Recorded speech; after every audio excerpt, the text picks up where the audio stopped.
Hallelujah, hallelujah, hallelujah, praise the Lord. ഞാൻ doctor Kuriakose. ഉൽപ്പത്തി പുസ്തകം 1-ാം അധ്യായം 2-ാമത്തെ വചനത്തിൻ്റെ 3-ാമത്തെ ലൈൻ. ദൈവത്തിൻ്റെ ആത്മാവ് വെള്ളത്തിന്മീതെ പരിവർത്തിച്ചു കൊണ്ടിരുന്നു. വെളിച്ചമുണ്ടാകട്ടെ എന്ന് ദൈവം കൽപ്പിച്ചു, വെളിച്ചമുണ്ടായി. ദൈവത്തിൻ്റെ ആത്മാവ് എന്ന് പറഞ്ഞാൽ പരിശുദ്ധാത്മാവാണ്. പരിശുദ്ധാത്മാവ് ജീവനുള്ളതാണ്.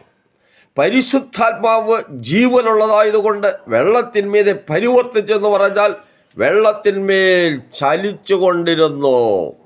ദൈവത്തിൻ്റെ ആത്മാവ് പ്രകാശമാണ്.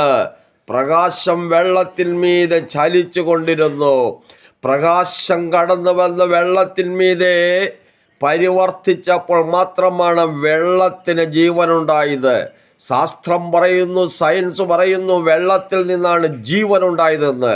എന്നാൽ ആത്മീയമായി ദൈവത്തിൻ്റെ വചനം നമ്മൾ പരിശോധിച്ച് പഠിക്കുമ്പോൾ കാണുവാൻ കഴിയുന്നത് ദൈവത്തിൻ്റെ ആത്മാവ്, പരിശുദ്ധാത്മാവ് വെള്ളത്തിന്മീതെ പരിവർത്തിച്ചു.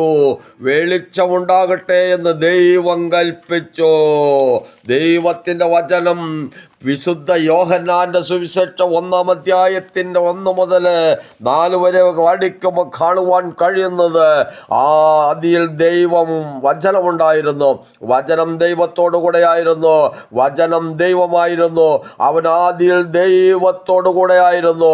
സകലവും അവൻ മുഖാന്തരം ഉളവായതൊന്നും അവനെ കൂടാതെ ഉളവായതല്ല. അവനിൽ ജീവനുണ്ടായിരുന്നു. ജീവൻ മനുഷ്യരുടെ വെളിച്ചമായിരുന്നു. വെളിച്ചം ഇരുളിൽ പ്രകാശിക്കുന്നു, ഇരുളോ അതിനെ പിടിച്ചടക്കിയില്ല. സർവ്വതും സൃഷ്ടിക്കപ്പെട്ടത് ആദിയിൽ വചനമായിരുന്നു. വചനം ദൈവത്തോടു കൂടെയായിരുന്നു. ദൈവം വചനമായിരുന്നു. അവനിൽ ജീവനുണ്ടായിരുന്നു. ജീവൻ മനുഷ്യരുടെ വെളിച്ചമായിരുന്നു. അതിൽ ഇരുട്ടിൽ പ്രകാശിക്കുന്നു. ഹല്ലേലൂയ. അപ്പം വെളിച്ചമെന്ന് പറയുന്നത് യേശുക്രിസ്തുവാണ്.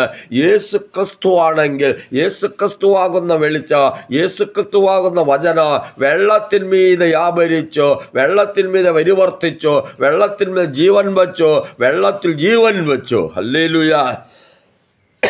ഈ വെളിച്ചം ഇരുളിൽ പ്രകാശിക്കുന്നു. വിശുദ്ധ മത്തായിയുടെ സുവിശേഷം 4-ാം അധ്യായത്തിൽ നമ്മൾ പഠിക്കുമ്പോൾ 4-ാം അധ്യായത്തിൻ്റെ 11 മുതൽ പഠിക്കുമ്പോൾ നമുക്ക് കാണുവാൻ